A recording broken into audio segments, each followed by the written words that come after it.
नमस्कार, आप देख रहे हैं न्यूज 18। मैं हूं आपके साथ मेनका चौधरी और सबसे पहले बात करेंगे आज की बड़ी खबर की। तो उत्तराखंड में यूनिफॉर्म सिविल कोड का रास्ता साफ हो रहा है और अब फाइनली ड्राफ्ट मिलने की तारीख भी आ गई है। मुख्यमंत्री पुष्कर सिंह धामी ने खुद बताया है कि 2 फरवरी को यूसीसी कमेटी ड्राफ्ट सरकार को सौंप देगी और उसे 5 फरवरी से शुरू होने वाले विधानसभा सत्र में लाया जाएगा। तो आज की बड़ी खबर उत्तराखंड से, यूसीसी को लेकर सरकार प्रतिबद्ध है, ये कहना है सीएम पुष्कर सिंह धामी का। और सत्ता में आने के साथ ही पहले कैबिनेट में यूसीसी लागू किए जाने के प्रस्ताव को मंजूरी मिली थी, जिसके बाद एक कमेटी का गठन सरकार की ओर से किया गया।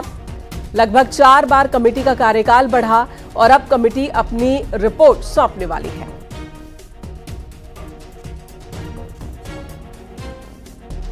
उन्होंने हमको बताया है कि 2 तारीख को वो हमको ड्राफ्ट दे देंगे और उनका ड्राफ्ट देने के बाद उसका आकलन करेंगे, उसको मंत्रिमंडल में लाएंगे। उसके बाद विधानसभा में जो विधेयक बनने की दिशा में, एक्ट बनने की दिशा में जो कार्रवाई होती है, उस कार्रवाई को हम आगे बढ़ाएंगे।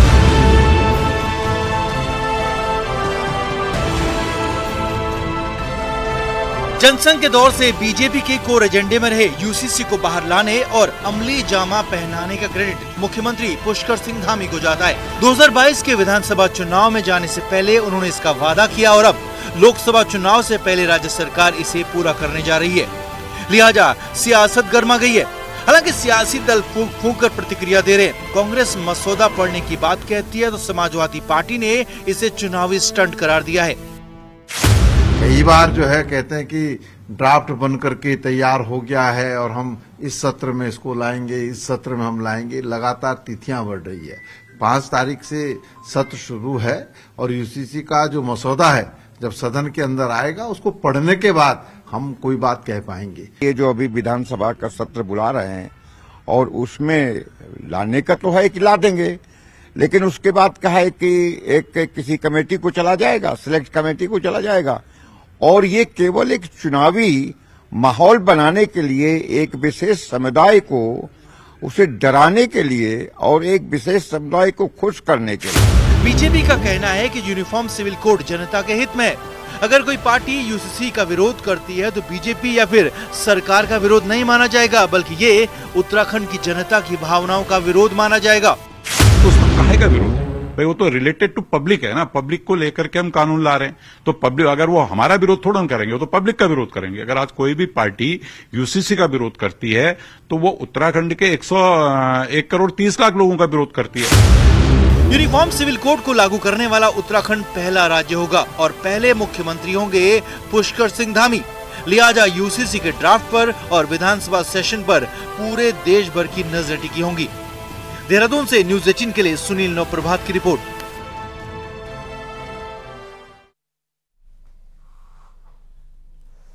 और पिथौरागढ़ की हवाई सेवा को लेकर बड़ी खबर है। लंबे इंतजार के बाद कल से पिथौरागढ़ से हवाई सेवा की शुरुआत होगी। सीएम पुष्कर सिंह धामी इसका उद्घाटन करेंगे। नैनी सैनी एयरपोर्ट से देहरादून तक फ्लाइट चलेगी। फ्लाइट बिग एयरलाइंस का 19 सीटर प्लेन पहली उड़ान कल भरने वाला है। हालांकि रेगुलर कमर्शियल फ्लाइट की शुरुआत 2 फरवरी से होगी।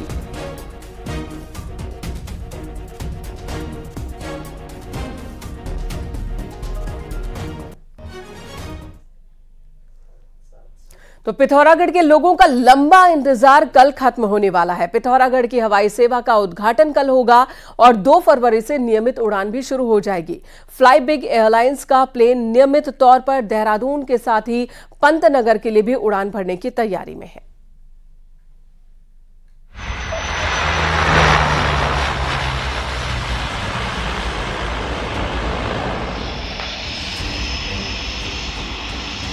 सालों से जिस सपने का पूरा होने का इंतजार लाखों लोग कर रहे थे, वो घड़ी आखिरकार आ ही गई है। 2 फरवरी से पिथौरागढ़ के लोग हवाई सेवा का मजा लेते हुए देहरादून के साथ ही पंतनगर आसानी से पहुंच सकते हैं। फ्लाई बिग एयरलाइंस का 19 सीटर प्लेन जॉली ग्रांट के साथ ही पंतनगर एयरपोर्ट के लिए उड़ान भरने की तैयारी में है। फ्लाई बिग का प्लेन नियमित उड़ान भरने से पहले 4 बार ट्रायल लैंडिंग कर चुका है। ट्रायल लैंडिंग सफल होने के बाद अब रेगुलर हवाई सेवा शुरू होने जा रही है। फ्लाईबिग द्वारा यहाँ पर एयरक्राफ्ट का संचालन शुरू होगा। उसी के उपलक्ष्य में इनॉग्रल फ्लाइट के लिए कल सीएम साहब का यहाँ पर आने का प्रोग्राम है। उसी से रिलेटेड हम लोगों ने यहाँ पे आज इंस्पेक्शन किया और सारी व्यवस्थाएं को देखा है। फ्लाईबिग एयरलाइंस फिलहाल हफ्ते में 3 दिन हवाई सेवा संचालित करेगी। बताया जा रहा है कि सोमवार, मंगलवार और शुक्रवार को देहरादून के साथ ही पंतनगर के लिए प्लेन उड़ान भरेगा। प्लेन तय दिनों में सुबह 10:30 बजे देहरादून से पिथौरागढ़ पहुंचेगा, जबकि पिथौरागढ़ से दोपहर 12:15 बजे पंतनगर के लिए उड़ेगा।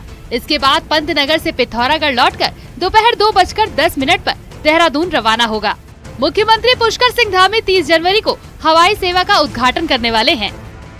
पिथौरागढ़ की जनता की ओर से उनको धन्यवाद देते हैं कि उनके द्वारा अथक प्रयासों से ये हवाई सेवा फिर से शुरू हो जा रही है और निश्चित रूप से हमें विश्वास है कि ये सेवा परमानेंट सुचारू होगी। पिथौरागढ़ से 2019 में दिल्ली के साथ ही देहरादून के लिए नियमित हवाई सेवा शुरू हुई थी, लेकिन साल भर जैसे तैसे प्लेन उड़ाने के बाद हेरिटेज एविएशन की सेवा पूरी तरह से बंद हो गई। अब 19 सीटर प्लेन के साथ फिर से हवाई सेवा को पंख लग रहे हैं। उम्मीद की जानी चाहिए कि इस हवाई सेवा का हाल पहले की तरह नहीं होगा। न्यूज़ 18 के लिए पिथौरागढ़ से विजय वर्धन उप्रेती की रिपोर्ट।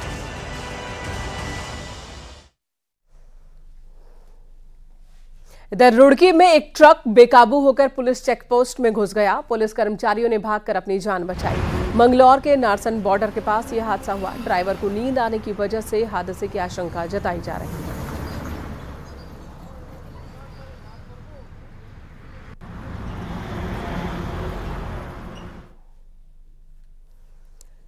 उधर रामनगर में बाघ के आतंक के बाद लोगों का गुस्सा कॉर्बेट प्रशासन पर फूट रहा है। सावल्दे में कल बाघ के हमले में दुर्गा देवी की मौत हो गई थी, जिसके बाद लोगों ने कॉर्बेट प्रशासन के खिलाफ जबरदस्त आक्रोश दिखाया। गांव वालों ने अपने गुस्से का इजहार करते हुए सोमवार को सावल्दे में ढेला रामनगर रोड को जाम किया। लोगों की मांग है कि हमलावर बाघ के आतंक से मुक्ति दिलाई जाए। वहीं लोगों ने कॉर्बेट प्रशासन पर बाघ के आतंक से निजात देने के लिए कुछ नहीं करने का आरोप लगाया है। इसी तरीके से मजदूरी करके गुजर बसर कर हमारी महिलाएं आए दिन मारी जा रही हैं, क्योंकि हमारी रोजी रोटी जंगल से है। हम जंगल से लकड़ियां बीन कर लाते हैं, तब अपना चूल्हा जलाते हैं। तो शासन प्रशासन बिल्कुल भी हमारी नहीं सुनता है। तो हमारा कहना है कि जब तक शासन प्रशासन ये आदमखोर बाघ को गोली नहीं मारेगा और अपने जानवरों को अब तक सीमित नहीं रखेगा, तो हमारा ये धरना जारी रहेगा। पौड़ी में अंकिता भंडारी की मां की तबीयत खराब होने के बाद उन्हें जिला अस्पताल में भर्ती करवाया गया। अंकिता की मां सोनी देवी को जिला अस्पताल पौड़ी के आईसीयू वार्ड में भर्ती किया गया है। अंकिता की मां का ब्लड प्रेशर अचानक से बढ़ गया था, जिसके बाद उन्हें जिला अस्पताल ले जाया गया। डॉक्टर का कहना है कि अंकिता की मां की हालत फिलहाल स्थिर है।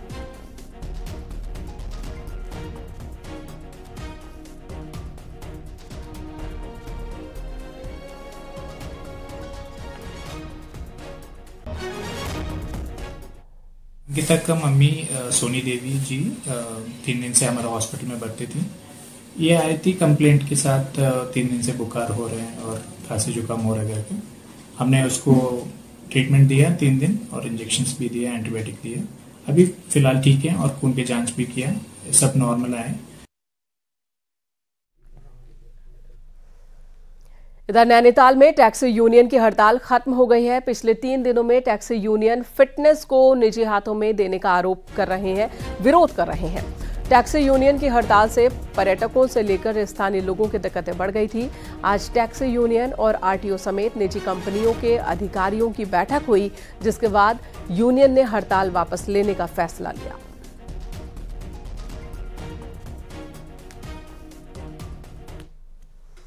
तो मीटिंग हुई जो सकारात्मक रही और आरटीओ और फिटनेस कंपनियों द्वारा मतलब आश्वासन दिया गया है कि मतलब आपको जो उचित दरों में पहले आरटीओ द्वारा कार्यालय में फिटनेस की जाती थी, उसी दरों में हमारे यहाँ से फिटनेस की जाएगी, ये आश्वासन मिला है।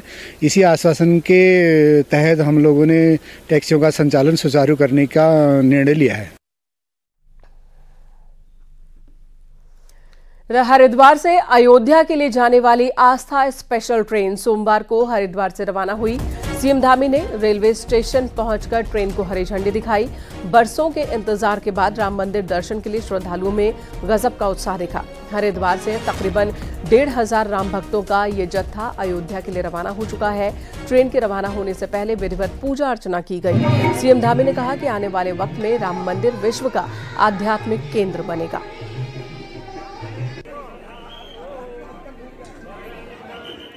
इस प्रकार की एक उत्साह है, उमंग है, क्योंकि सभी राम भक्त अपने वर्षों पुराने जो उनके स्वप्न है उसको साकार होते हुए, सच होते हुए देखने के लिए अयोध्या जा रहे हैं। भाइयों बहनों, मुझे पूरी उम्मीद है कि राम मंदिर हमारी संस्कृति का आधुनिक प्रतीक बनेगा और पूरे विश्व का सबसे बड़ा अध्यात्म का हमारा धार्मिक केंद्र बनेगा।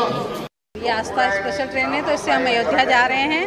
तो इसमें 1560 लोगों का है और खाना और नाश्ता, चाय सब मिलेगी। बहुत खुशी हो रही है। ये माननीय मोदी जी की उससे आस्था ट्रेन के माध्यम से हम अयोध्या जा रहे हैं और हमारे बहुत सारे साथी, जिसमें कम से कम 30-40 लोग हम हैं।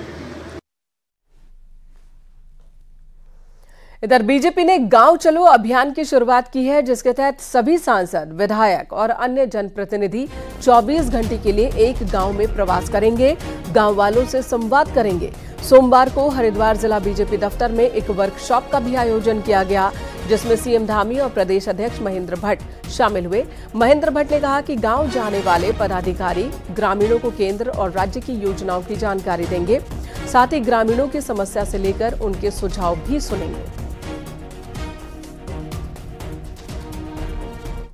कार्यकर्ताओं को 24 घंटे के लिए हम प्रत्येक गांव पे भेज रहे हैं। गांव चलो अभियान इसका नाम दिया गया है। इसके तहत केंद्र की राज्य सरकार उपलब्धियों को गांव-गांव पहुंचाना। आगे बढ़ेंगे और नजर डालेंगे पहाड़ की 10 बड़ी खबरों पर। पहाड़ टॉप 10 में कोटद्वार में प्रधानमंत्री मोदी के परीक्षा में चर्चा कार्यक्रम को राजकीय महाविद्यालय कॉलेज में भी देखा गया। इस दौरान कॉलेज के छात्रों और अध्यापकों ने प्रधानमंत्री के कार्यक्रम का लाभ उठाया। परीक्षा पे चर्चा कार्यक्रम बागेश्वर के विद्यालयों में भी आयोजित किया गया। इस दौरान प्रधानमंत्री मोदी के लाइव प्रसारण को छात्र छात्राओं ने सुना। विकासनगर के लाखा मंडल में प्रेम प्रसंग के चलते युवती के परिजनों ने प्रेमी की हत्या की। म्यूंडा गांव में युवक अपनी प्रेमिका से मिलने पहुंचा था। कुमाऊं कमिश्नर दीपक रावत ने सोमवार को हल्द्वानी में मावे की होलसेल वाली दुकानों में छापेमारी की, जिसमें कई जगह घटिया किस्म का मावा मिला, जिसकी जांच के आदेश दिए गए। उत्तराखंड पेयजल निगम और उत्तराखंड जल संस्थान का एकीकरण की मांग को लेकर कर्मचारियों का धरना जारी है। अल्मोड़ा में कर्मचारियों ने कार्यालय के बाहर धरना दिया। कुमाऊं भर से विश्व हिंदू परिषद के कार्यकर्ता राम मंदिर दर्शन के लिए रवाना हो गए। अल्मोड़ा से कार्यकर्ता जय श्री राम का नारा लगाते हुए अयोध्या राम मंदिर दर्शन के लिए निकले। रुड़की में लखपति दीदी जिला सम्मेलन का आयोजन किया गया, जिसमें सांसद निशंक ने केंद्र और राज्य की योजनाओं की जमकर तारीफ की। चमोली में बीजेपी महिला मोर्चा ने लखपति बहन कार्यक्रम का आयोजन किया और बताया कि महिलाओं के लिए सम्मान में कई योजनाएं महिलाओं के सम्मान के लिए चलाई जा रही हैं। बीजेपी मंगलवार को देहरादून में मीडिया वर्कशॉप करने जा रही है, जिसमें सोशल मीडिया कैसे काम करना है, इस पर इसके टिप्स और ट्रिक्स समझाए जाएंगे। देहरादून में डाउन सिंड्रोम, ऑटिज्म जैसी दिक्कतों के साथ जन्म लेने वाले बच्चों को कैसे ठीक करना है, उन्हें किस तरह से रहन सहन सिखाना है, इसके लिए एक स्पेक्स संस्था ने वर्कशॉप का आयोजन किया।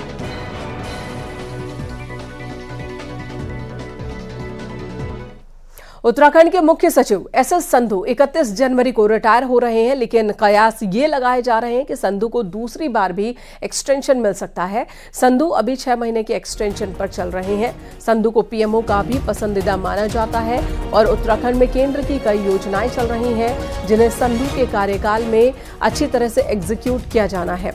लिहाजा माना जा रहा है कि संधू को एक बार फिर 6 महीने का एक्सटेंशन मिल सकता है। वहीं अगर संधू को एक्सटेंशन नहीं मिलता है तो फिर उनके बाद सीनियर आईएएस राधा रतूड़ी, हालांकि राधा रतूड़ी का कार्यकाल भी 31 मार्च तक का ही बचा है।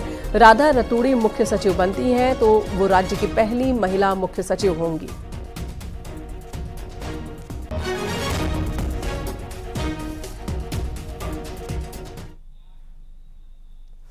देहरादून में आज का दिन बहुत खास रहा उन 2 स्टूडेंट ट्रैफिक इंस्पेक्टर के लिए जो एक दिन के लिए पुलिस अधिकारी बने थे।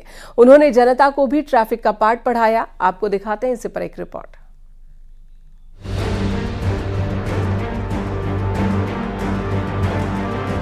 कंधों पर 3 सितारे और माथे पर पुलिस की टोपी के साथ वर्दी में मौजूद ये 2 युवा 7वीं और 11वीं क्लास में पढ़ने वाले छात्र अभय और प्रांजल हैं। दोनों को दून पुलिस ने एक दिन का CUP इंस्पेक्टर और ट्रैफिक इंस्पेक्टर बनाया। इन दोनों ने देहरादून के घंटाघर पर ट्रैफिक नियमों का पालन न करने वाले कई लोगों के चालान भी किए, साथ ही लोगों को ट्रैफिक की जानकारियाँ भी दी। दोनों एक दिन के इंस्पेक्टर ने हेलमेट और सीट बेल्ट न लगाने वालों के साथ ही रॉन्ग साइड चलने वाले लोगों को भी सबक सिखाया। दोनों युवाओं ने आगे चलकर पुलिस फोर्स ज्वाइन करने की इच्छा भी जताई। यस सर, हमारी पहली फर्स्ट 12th के बाद तो हमारा वही है कि इंस्पेक्टर पुलिस में वो करे, ज्वाइन करे, बाद में फिर आगे कोर्स में देखेंगे। यहाँ 34वें सड़क सुरक्षा महीने के तहत देहरादून पुलिस ने नई शुरुआत की। इस पहल में पुलिस ने 2 छात्रों को ट्रैफिक नियमों का पाठ पढ़ाने की जिम्मेदारी सौंपी। तो एक चालान की प्रक्रिया सिर्फ एक दिखाने के लिए है। इसका पीछे मकसद यही है कि जो लोग उल्लंघन करते हैं, कम से कम वो पुलिस की बात नहीं समझ पा रहे, इतना हम लोग समझाते हैं, तो हो सकता है इन बच्चों के माध्यम से एक मैसेज जाए, पॉजिटिव मैसेज जाए। सड़क हादसों में हर साल हजारों लोग अपनी जान गंवाते हैं, जिसमें ट्रैफिक रूल्स का सही पालन न करना सबसे बड़ी वजह है। इसीलिए लोगों को जागरूक करने का ये नया तरीका निकाला गया। देहरादून से न्यूज़ 18 के लिए सत्येंद्र बर्तवाल की रिपोर्ट।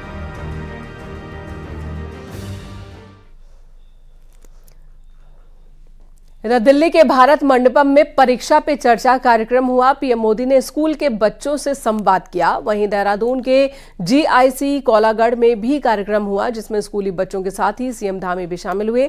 सीएम धामी ने पीएम मोदी के परीक्षा पे चर्चा कार्यक्रम को इन बच्चों के साथ देखा।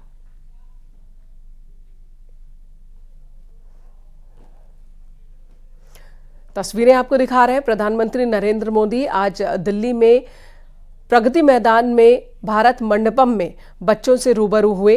उन्होंने परीक्षा पे चर्चा की। परीक्षा के दौरान टेंशन मुक्त होकर, एकाग्र होकर किस तरह से तैयारी करनी है, ये चर्चा प्रधानमंत्री ने बच्चों से की। उनके सवालों का जवाब भी दिया। इस कार्यक्रम को सीएम धामी ने स्टूडेंट्स के साथ देखा। परीक्षा पे चर्चा कार्यक्रम में खटीमा की क्लास 7 की छात्रा स्नेहा त्यागी ने भी पीएम मोदी से सवाल पूछा। उन्होंने पीएम से पूछा कि दबाव में भी कैसे आप सकारात्मक रहते हैं। इस पर पीएम मोदी ने कहा कि आपको भी पता है कि मुझ पर कितना दबाव रहता है, यह अच्छी बात है। साथ ही उन्होंने उनके सवाल का जवाब भी दिया। की तस्वीरें भी अब इस समय तमाम वो प्रयास है कि हम आपकी तरह सकारात्मक कैसे हो सकते हैं। धन्यवाद श्रीमान। थैंक्स नेहा। प्रधानमंत्री जी, आप अपने बिजी लाइफ में प्रेशर को कैसे हैंडल करते हैं और इतना प्रेशर होने पर भी हमेशा सकारात्मक कैसे रह पाते हैं? आप यह सब कैसे कर पाते हैं? कृपया अपनी सकारात्मक ऊर्जा का रहस्य हमसे साझा करें। प्रधानमंत्री जी,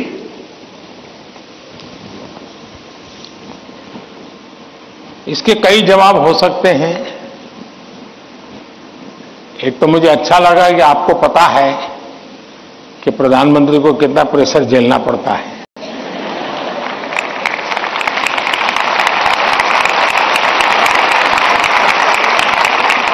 वरना आपको तो लगता होगा हवाई जहाज है, हेलीकॉप्टर है, उनको क्या है, यहां से यहां जाना है, यही करना है। लेकिन आपको पता है कि भांति भांति ये सुबह शाम, दरअसल हरेक के जीवन में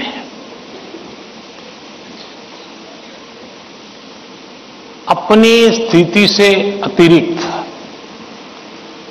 ऐसी बहुत सी चीजें होती हैं जिसको उसे मैनेज करना पड़ता है। उत्तराखंड कांग्रेस के कई सीनियर नेता हैं जो लोकसभा चुनाव नहीं लड़ना चाहते। इस कड़ी में नया नाम जुड़ा है विधानसभा के पूर्व स्पीकर और वरिष्ठ कांग्रेसी नेता गोविंद कुंजवाल का। नैनीताल लोकसभा सीट से टिकट की दावेदारी के सवाल पर कुंजवाल का कहना है कि उनके पास इतना पैसा नहीं कि वो चुनाव लड़ सके। कांग्रेस नेता का कहना है कि चुनाव करोड़ों का हो चुका है और वो इसका आधा खर्च भी नहीं उठा सकते। गौरतलब है कि चुनाव लड़ने के सवाल पर पूर्व पीसीसी अध्यक्ष प्रीतम सिंह और गणेश गोदियाल पहले ही किनारा कर चुके हैं। पौड़ी गढ़वाल से पिछली बार चुनाव लड़े पूर्व सीएम बीसी खंडूरी के पुत्र मनीष खंडूरी इस बार भी किस्मत आजमाएंगे, ये अभी तक साफ नहीं। हाँ, अलबत्ता पूर्व सीएम हरीश रावत हरिद्वार लोकसभा सीट पर सक्रिय जरूर दिख रहे हैं।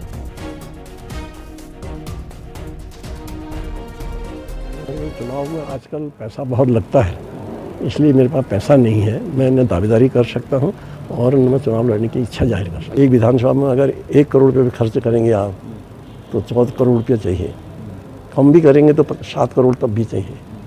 तो ये क्षमता मेरी नहीं है, क्योंकि मैंने तो अपने को बहुत ईमानदारी के साथ सीमित रख करके। यहाँ रुकेंगे एक ब्रेक के लिए। खबरों का सिलसिला न्यूज़ 18 पर जारी है।